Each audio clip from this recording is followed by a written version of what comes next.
আজি দিনটো আৰম্ভণি শুই উঠিয়ে কালি ৰাতিয়ে লিখিব লাগিছিলে। মানে আজি পঞ্চায়তত মিটিং আছে আমাৰ ভিঅ গোটবিলাকৰ, আত্মসহায়ক গোটৰ প্ৰতিটো সদস্য 4-5 গৰাকীয়ে যাবলৈ গৈছে। তাৰপৰা প্ৰচিডিংবিলাক লিখি নিব কৈছিলে।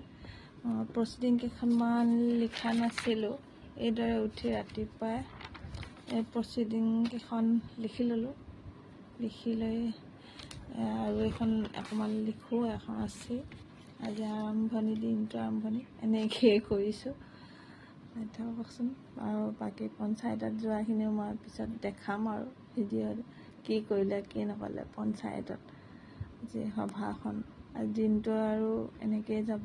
এতিয়া উঠিয়ে এয়া বাকী ঘৰৰ কাম আৰু আছে কৰিবলৈ, সেয়া কৰি ল'ব লাগিব। অলপ পিছত কৰিম আৰু সেইখিনি আৰম্ভণি লিখা 2 পেজমান লিখিলোঁ। মোৰ গাটো ভুল, মই লিখা সময় হোৱা নাছিলে। এই হ'ল লিখাটো, মানে ছোৱালীৰ লগত ঘৰলৈ যোৱা হ'ল, তেনেকৈ লিখিব থাকি গ'ল দিনবিলাক।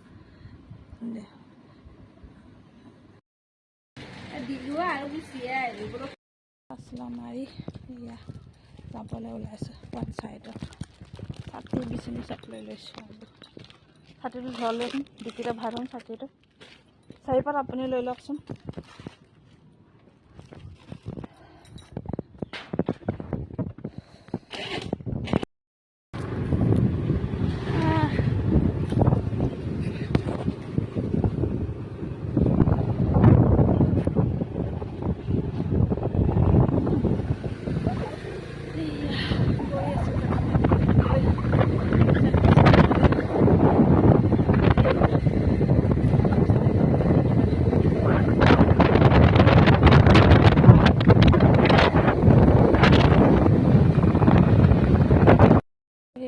পঞ্চায়ত পাই গ'লোঁ।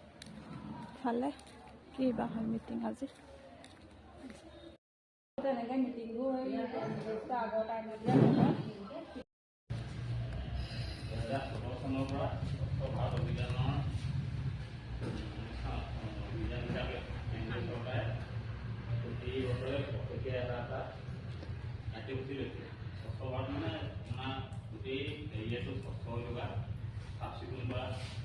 মানুহে বেমাৰ আজাৰ পৰা নিৰাময়ৰ কাৰণে কি কি ব্যৱস্থা ল'ব লাগে সেইখিনি সম্পৰ্কত আমাৰ পাব্লিকেটৰ এখেত আহিছে। সেইখিনি বিষয়ত আমাৰ আলোচনা কৰিব দিছে। এইকেইদিন মানে ইমান অত্যন্ত গৰম বেছি হৈছে, মানুহ মানে আমি মাটি তেনেকুৱা প্ৰব্লেম ল'বলৈ অসুবিধা হৈছে। সেইটো এটা সমস্যা হৈছে। এতিয়া গোটেই বিষয়টো হ'ল আমাৰ এতিয়া আমাৰ যিহেতু ডিচিশ্যন ট্ৰেন্সফাৰ হ'ল, আপোনালোকে জানে পৰৱৰ্তী পদক্ষেপ কি লয়, কিন্তু অতি সোনকালেই ল'ব মোৰ অনুৰোধ। কাৰণ কেলৈ আৰু 3 মাহ সময় আছে ডিচেম্বৰলৈ। 3 মাহৰ ভিতৰত এই কামখিনি অকল যোৰহাটত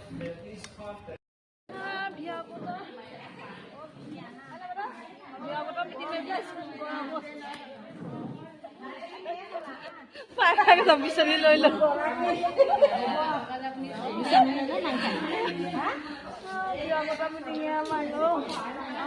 পঞ্চায়তৰ গৰমত পাই খাই গৈছেগে।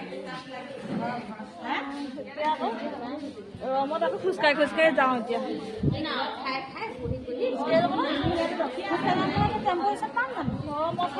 আনিলোঁ থাকোঁ, লৈ গুচি গ'ল। সেই আকৌ মানে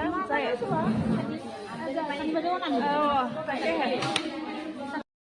ধুনীয়া লাগিছে জেগাখিনি, হয়নে? পঞ্চায়তৰ মিটিং ফটো, পঞ্চায়তৰ ভিডিঅ' কৰি লৈছোঁ। পঞ্চায়তৰ ভিডিঅ' ইমান ভাল লাগে গছজোপা। এনেই ইয়াত আকৌ গছৰ কাৰণে অকণ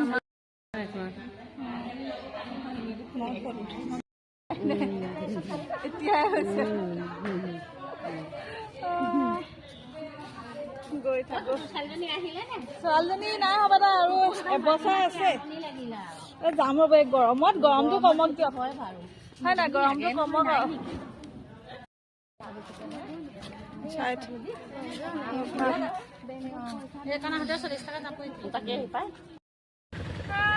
পিলপিলি উঠি যাওঁ গাড়ী টেম্পুত উঠি গৰমতকৈ খোজকাঢ়ি উঠিব নোৱাৰে।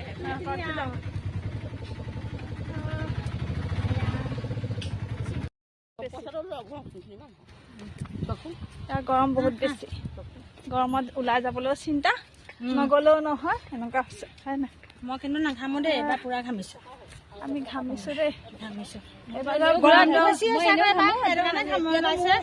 এবাৰ পুৰা জোল বৈ গৈছে গৰমত এবাৰ গা ধুই পেলাই ৰুটি বনাই আহিছে নি তিতা গাই মই গা ধুই ৰুটি বনাই আহিছোঁ এয়া গৰমত আহি ঘৰ পালোঁ পঞ্চায়তৰ পৰা এতিয়া এনেকৈ চৰবত বনাইছোঁ মগটোত মূৰত পানী খাম গা পা ধুই লৈ অলপমান মানে গৰম হৈছে এনেকৈ মগটোত বনাই লৈছোঁ মই এতিয়া খাম আৰু বুঢ়ি বুঢ়ি ফেনৰ হাৱা লৈ ফেনখনো শব্দ দি আছে এতিয়া নেমু চৰবত গৰমত বেছ আৰু নেমু চৰবত আজি আগবেলাটো শুই উঠাৰ পৰা লগৰ কামৰ কাৰণে প্ৰচিডিং কিবা কৰা চাহ তাহ খাই পঞ্চায়ত গ'লোঁ গৈ আহি পাই নেমু চৰবত পাই নেমু খালোঁ ভাত পানী বনাব আছিল এতিয়া সেইটোৱে আজিৰ ভিডিঅ'টো সমাপ্ত কৰিলোঁ নেমু চৰবত লৈ গৰমত পৰিত্ৰাণ পাবলৈ নেমু চৰবত বনাই খাব